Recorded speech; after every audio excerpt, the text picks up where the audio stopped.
Want to welcome you to another edition of the Coach Chennis Berry Show with Coach Chennis Berry and yours truly, Curtis Wilson. We are so glad you are part of it. This is season 2, by the way, episode 3 for this season. And I got to say, Benedict College, 1-0 again. 1-0. You know what the deal is. 1-0, baby. 1-0 every single week. Televised game nationally, ESPNU. You guys knocked them out 24-6. What was the atmosphere like for that Thursday night game on TV? First of all, to God be the glory, man. Whenever you can find a way to win a football game, wins are hard to come by, and we're just grateful. I'm so happy for the coaches, the players, all the hard work that we put in day in and day out. But the atmosphere was great, man. Actually, had some people on our home side, man. Savannah State brought some people out as well, man. Both bands were rocking and rolling in the stands. Cheerleaders were rocking and rolling, and both royal courts were present. So it was a good atmosphere for college football. Outstanding. We want to say thank you, too, to Prisma Health for bringing this show to us as well. Then we also have some other sponsors on board, which we say thank you to, Lexington Medical Center, as well as the South Carolina Education Lottery. So first half seemed like a defensive battle going on, Coach. Let's talk about how this thing went. Tell you what, you're exactly right, man. It was a defensive battle, man, going in the first half. And those guys were getting first downs. And when they get first downs, they kind of keep our offense off the field. So, we only really had 2 offensive possessions in that first half because they were doing a good job of staying on the field on third down. And but our defense picked it up. They did an excellent job of holding those guys out the end zone. Like you say, in that first half, it was definitely a defensive battle. Absolutely. So here it is. We get the ball. We move it down the field quite a bit. We take a long time to do it. So we take a lot of time off this clock in this first quarter. So here it is. First play of the second quarter, Eric Phoenix comes in. He throws a pass to Jalen Thomas, 17-yard pickup. Take it for there. That was a big-time third down conversion, man. Actually, it was, we threw a glance route on the backside, and Eric Phoenix was able to hit Jalen Thomas for a big first down. It helped us start rolling offensively, man. That was a big drive for us, man. And, it was a big-time throw by Eric Phoenix, man. And, like I say, anytime we can convert on third and long, that's always a good thing.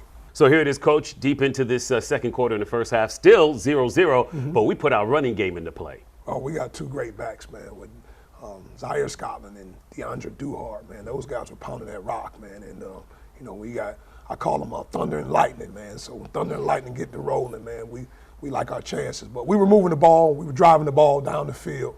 And we took it in, actually, and got into the red zone. Then we ended up getting a sack, and we tried a field goal with Davis Rogers, and he ended up missing it wide left.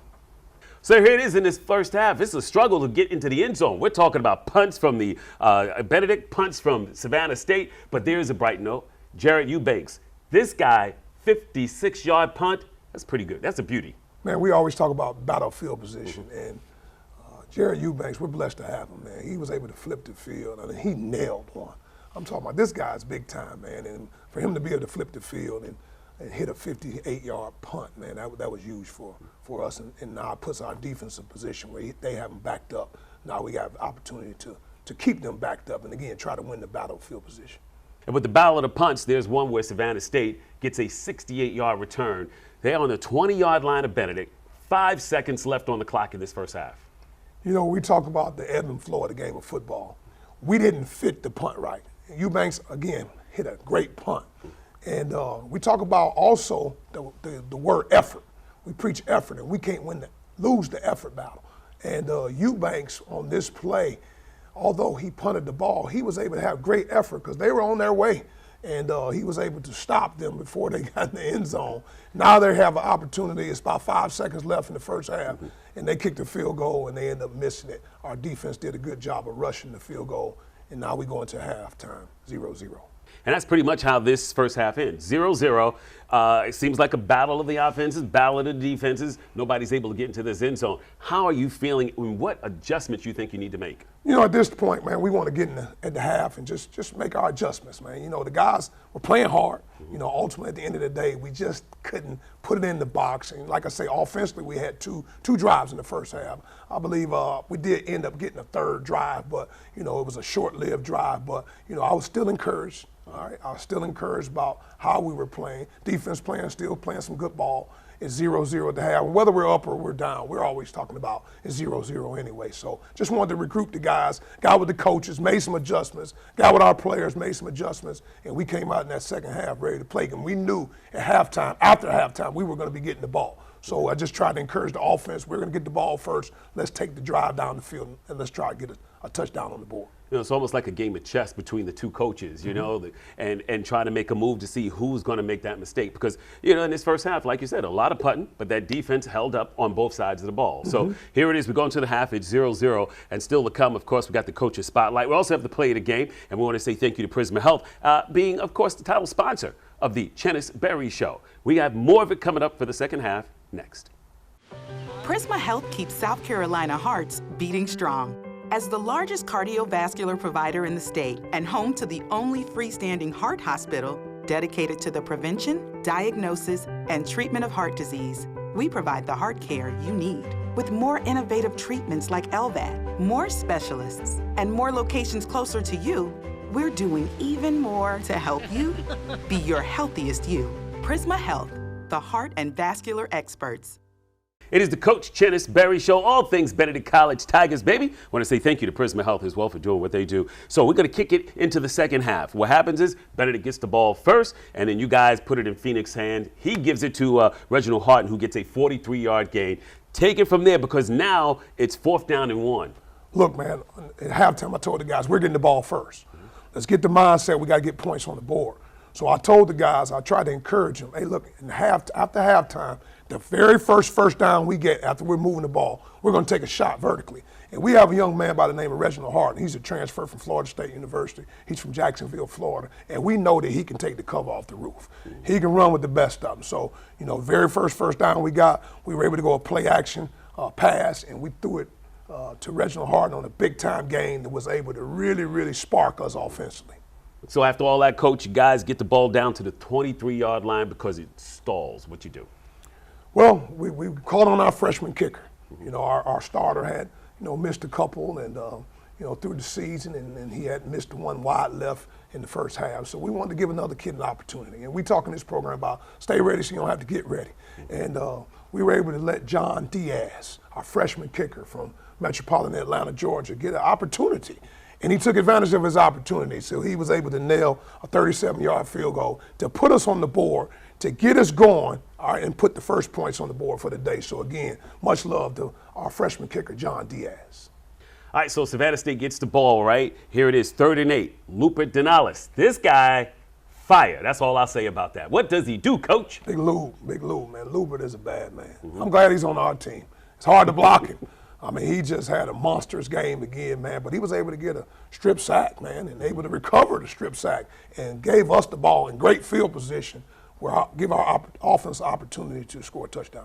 And that's exactly what happens next. You guys give that ball to somebody who's pretty much a monster with that ball running too. Man, we wanted to run that rock. We wanted to lean on the big boys, man. We always talk about the game of football is won or lost in the trenches, man. So we leaned on the O-line at that point, and we feel like we got two very explosive running backs, and we just leaned on the big boys. And I think we went 8 straight runs, man, to put ourselves in position, and we end up finishing that drive with Zaire Scotland on a touchdown run. Absolutely, 1-yard run right up into there, and that gives Benedict 7 point there, plus the field goal we had. So now we're up 10-zip. We're up 10-zip, man. We're feeling real good right now. Zaire Scotland had a great day. He had 112 yards, 22 carries, plus the touchdown that we just talked about. On top of that, Coach, he's the SIAC Play of the Week, on top of being our Play of the Week on the Coach Chennis Berry Show. Zaire Scotland, man, he's special. He's special. He's really a talented young man, and we're glad to have him in our program. But he can't do anything without those big guys up front. They call themselves the Fist, the big boys, 5 as 1. And those guys really got after it, man. And we have a young freshman guard named Roger Big Baby Smith, man. I call him Big Baby because that's what he is, a big baby, but he's a talented individual. Our center, Mitch Romick, did an awesome job on that drive. Tyler Pritchett, transfer offensive tackle. He's really leading us, guiding us, and directing us out there. Big right tackle, another transfer, 6'8", 330-pound Maurice Campbell, man, moving people, doing an amazing job. And then we got to finish that with Big Henry Mitchell, man. It's another transfer offensive lineman. Those 5 did an excellent job in just moving guys around, opening up holes for our running backs, and protecting our quarterbacks. So we're glad the Fist is doing their thing. And when we had to run that football, we got to lean on the big boys up front. Yeah.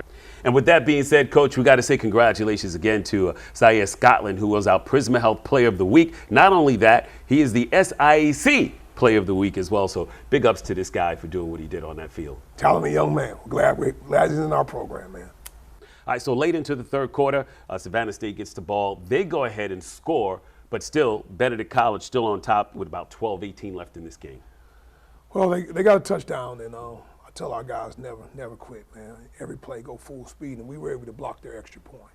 And OJ blocked another one, man, and we had an opportunity to scoop and score. And Nathan Peterson, man, he was able to scoop it up, and he actually took it all the way down, and he ended up falling about a yard or two short. But that would not have been 7 points. That would have only been 2 because it was a blocked extra point. So, absolutely. But great effort by those guys. I think we ended up getting a penalty on that play as well, man. But ultimately, at the end of the day, I always tell our young men, never give up, and they showed that on that play.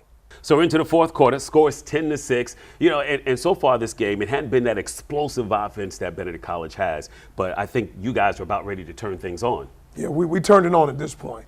You know, we had been doing some good things all day, but we kept getting, froze by a penalty or something of that nature. So, on this drive, man, we really put it all together. And again, we were able to, put the ball in some of our explosive players on offense hands, and we were able to take the ball, I think, on an 83-yard drive on that drive, man. So we showed our capabilities at that point, so we were able to take it down, and then we finished that drive with a touchdown. All right, a big touchdown. We went a little tempo play and ended up throwing a touchdown from John Lampley to Chris Williams. Now we're up. We got a little cushion now. We're up 17-6. 17-6 in this game right now, but still, the game's not over. We have 9 minutes, 19 seconds left to play in this game. So you guys get the ball back because your defense hits a 3-and-out for Savannah State. They're forced to punt. Now we're midfield. You ready to reach your game attack? Hey, listen, man, I told Coach O'Daffer, I said, give us the ball back. They have been playing great ball. And I have to give a shout out to Dathan Day Peterson, man. He stepped up. One of our good guys, KP, Kilpatrick, went out with an injury early, and Day got his opportunity, and he played lights out. We had our players of the week in terms of our team and what we voted for the coaching staff, and on defense, we voted for Dathan Peterson as well as Lubert Denales. We couldn't choose between the two, so on defense, those guys were our players of the game, man. But ultimately, at the end of the day, defense gave the ball back to the offense, and then again, we leaned on that running game.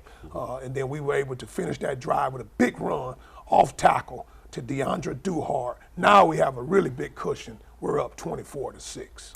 So after that, we got a good cushion, 24-6, but there's still some time on the clock. Anything can happen in football, especially when you have about 5 minutes left. As long as there's time on the clock, I tell our guys to keep playing. The game of football is 60 minutes, and our guys kept playing.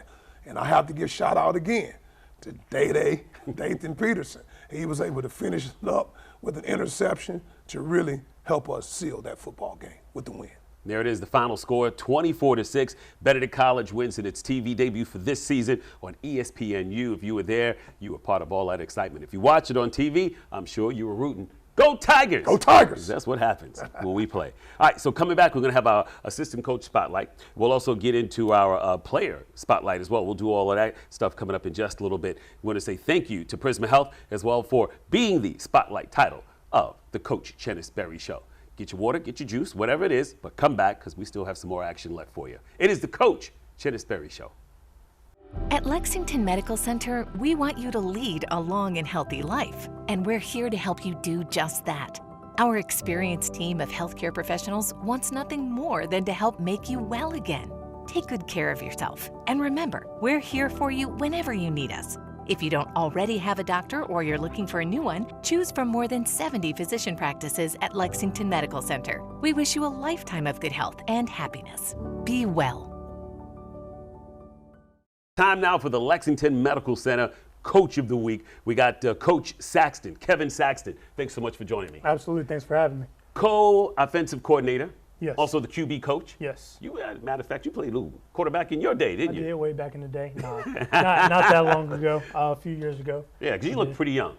Yeah, 27. First year with BC? Yes. How do you like South Carolina? Oh, it's awesome. I'm from not too far away, right outside the Charlotte area. So, okay. I've known about the Columbia area just kind of growing up and everything like that. But I mean, Columbia's been good to me. BC's been good to me. I'm glad to be here. You played at App State? Yes, so I started off at App State, transferred to Emory Henry College in Southwest Virginia. That's where I finished off my career. All right, there it is. So as a QB coach, and you're looking at all your BC quarterbacks that you have, tell us about the talent that Benedict has as far as our quarterbacks are concerned. I mean, I think I have a very, very talented room with Eric Phoenix, John Lampley. I mean, even CJ Hales, Zay Foster. I mean, extremely talented room. And, you know, the biggest thing is that those guys feed off of each other. They encourage each other.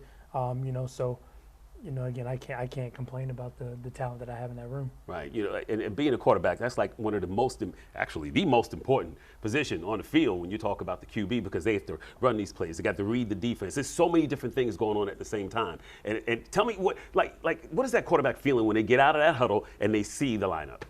I mean, when you get out there, you see the lineup. You know, the biggest thing, just looking across the line of scrimmage, you just identifying, you know, coverage and the front up front defensively and everything like that. You know, it can be nerve-wracking for sure.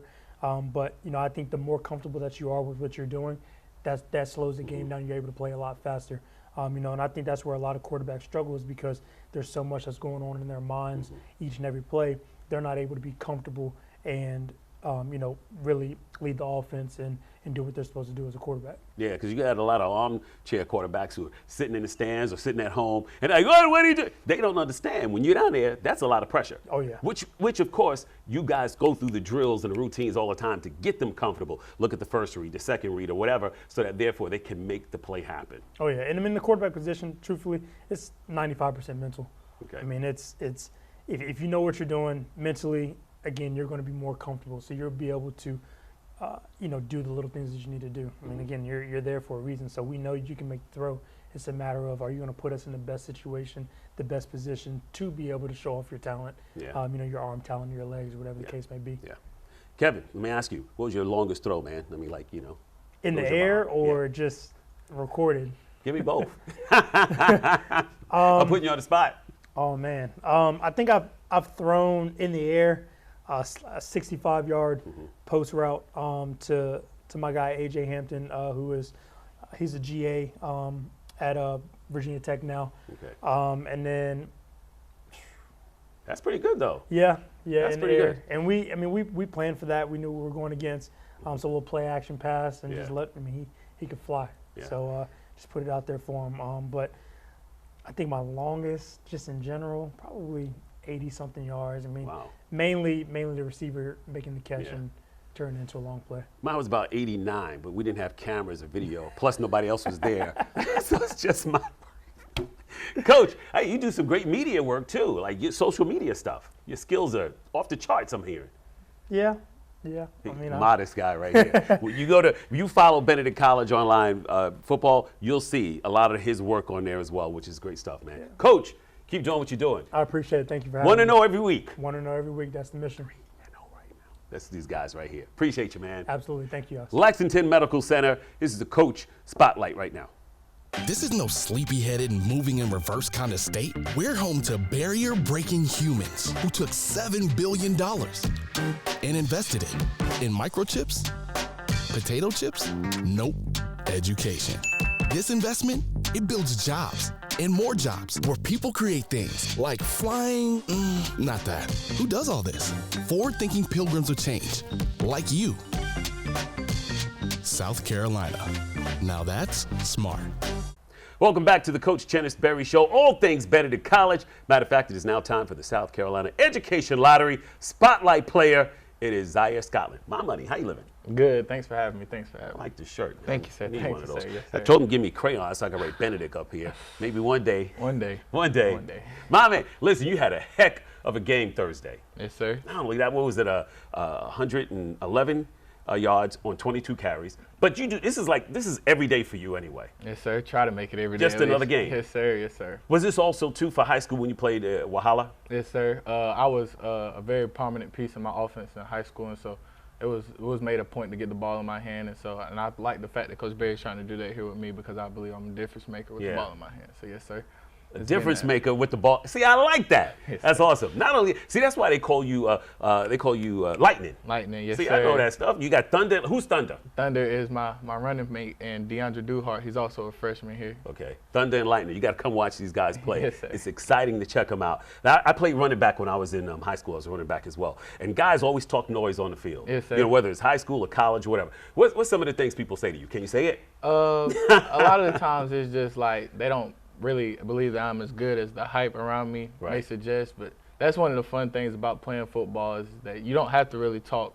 Coach Barry says it all the time, you don't talk this game. Like, you can talk all you want, but at the end of the day, there's one thing that's going to show, and that's the scoreboard. And so as long as that is in our favor, it don't matter what I say or anybody else says, just as long as we keep winning, and that's what we've been doing so far. It's what you do on the field. Yes, sir. That's all that matters right there. Yes, sir. So here it is, you the, let's see, you the SIAC Player of the Week, and you're also, of course, the Spotlight Player of the Week here. That's got to make you feel good. I mean, individual awards, they're cool, but they don't last. They don't stick like team awards. And so it's cool in the moment. It's something I cherish. I'm very thankful for, but at the end of the day, I'm more thankful for the win we got. And that's what's going to matter, and that's what sticks in the long run more than any individual award will. So, Who's some of your players that you idolize watching them, you know, whether it's the pros or college or whatever? I grew up starting around DeAnthony Thomas. He's a big reason why I'm in love with the number 6, and I've had it so long. His electricity running the ball or just having the balls in his hand. They always, and when he was at Oregon, they always made it a point to have the football in his hand because of the plays he made. And so I really gravitated towards that. And then from the pro level, any other guys who are just creative when they run the ball, like Alvin Kamara or Saquon Barkley, guys who aren't just known for being bigger, stronger, fast. They're just very creative with the football. And I try to model my game around guys like that. When you're out on that field and you know that play is coming to you, what's going through your mind? Just make the play. Like, I always tell my coaches and stuff like that, I'm going to get what's guaranteed from the play. So if the play is meant for 4 yards, I'm going to make it my point to get those 4 yards that we need. And then the rest is on to me to get the extra. And that's kind of the fun part about the running back positions. It's not like a lot of things where it's not in your control, like playing receiver. You got to have the quarterback throw the ball and put it in your hands, or quarterback, you got to have the receiver catch it. Once the ball is snapped, the ball's being handed into my stomach, and so it's just up to me to get to where I need to get to, and that's just the part I love about being a running back. What's Zone 6? Zone 6 is a name that we had. It was in fall camp, and we all had to do a talent show, and the running backs talent show was like we wanted to create a new identity for ourselves, and so we call ourselves Death Row, which is a little meaning where the D is for dog, the E is for elusiveness, the A is for attacking, T is for toughness, and H is for humbleness, and then row is running backs outwork the world. And so that's like some of our little moniker names from it, and it just stuck, and it's been called. I've been called that ever since, and I kind of like it. But now Thunder and Lightning is about to come take place. Coach Barry had mentioned it yesterday, and I like it because it gives credit to me and my running mate, like I said, DeAndre Duhart, and our running styles. He's more of the downhill attacking, physical running back, and me, myself, I like to get out in this space and make guys miss and run a little bit. So, Feels good, especially when you watch the tape back. You say, "Dang it," you know. You stay humble, but your players, all your friends and coaches, they're like, "Man, look at that move." But you, of course, because you know this is what I do. Yes, sir. You know, my job is get that ball and get those yards. Yes, sir. Most definitely. That's just a part of like the job. Like we all have 1/11th, and I believe my 1/11th is to be able to get the tough yards that's not there for my team when we need it. And so I take pride in that. Who you want to play for? Anybody. My dream is to make it to the next level. So if I get there, I wouldn't care out of any of the 32 teams. I'd be happy to have a spot anywhere. So, but if you're asking, he said the Cowboys. Nah. I mean, the Cowboys would be cool. That's America's team. Very, very historic franchise. A lot of history behind them. So that would be a cool. But I would love to stay somewhere on the South around home because I'm a homebody. Panthers? I love the Carolina Panthers, Jacksonville, Miami, anybody Atlanta. like that. Atlanta, of course, anything like that. Anywhere close to home would be cool for me so I can have my family come watch and it'd be more easier for them. This guy's cool. I like this guy. Zaire Scotland, Zone 6. Thanks for having me. Check him out. He's going to be playing against Kentucky State. Get those tickets. BenedictTickets.com. Be there, 6 o'clock, Charlie W. Johnson Stadium. Back with more of the Coach Chennis Berry Show right after this. Whether it's a bad kick, nagging back pain, or a hip that has you hobbling, nothing matters more than getting you back to feeling your best. As South Carolina's most preferred orthopedic provider and official team doctors for the Tigers and Gamecocks, Prisma Health provides all the care you need. With more expertise, more technology, and more locations closer to you, we're doing even more to help you be your healthiest you. Prisma Health, the orthopedic experts. Welcome back to the Coach Chennis Berry Show, brought to you by Prisma Health. And Coach, you guys are up against Kentucky State, those thoroughbreds, making it happen. Charlie W. Johnson Stadium, 6 o'clock. Get those tickets, BenedictTickets.com. We need you there. Let me tell you something. People they underestimate the importance of having a big crowd at a game that's for the Tigers. Man, listen, man, we feed off the 12th man. Well, if we got the BCBOD up there rocking, cheerleaders doing their thing, and we have people in the stands, let's pack up Charlie Johnson Stadium. It's a great venue. We want you there. You know, we need all the people there to support what we're doing with Benedict College football. Beautiful facility. Not only that, but all that noise right there helps to disrupt that offense that's out on the field trying to score against our defense. So that's why we need you there as well. 6 o'clock tip over there at Charlie W. Johnson Stadium. So here it is. They're coming in 0-3, but that doesn't mean anything because you guys know it's that game that day. Our mission every week, 1-0. That's it. Our mission. We're going to practice all this week. And again, at the end of the day, we just want to be 1-0. Kentucky State has a good football team. They beat us last year in the Circle City Classic, I believe by a touchdown. So, you know, we have a lot of, motivation for this game. We know that they're coming to our house, and we want to protect the jungle by any means. And our young men are excited. We're ready to have a great week of practice. Our young men understand what's at stake. They're a well-coached football team. They do a great job of what they're doing offensively, defensively, and special teams. So we look forward to the challenge this weekend. You know, and not to throw salt on this thing, but of course last year 450 yards they racked up. But that was last year, Coach. We played to be 1-0.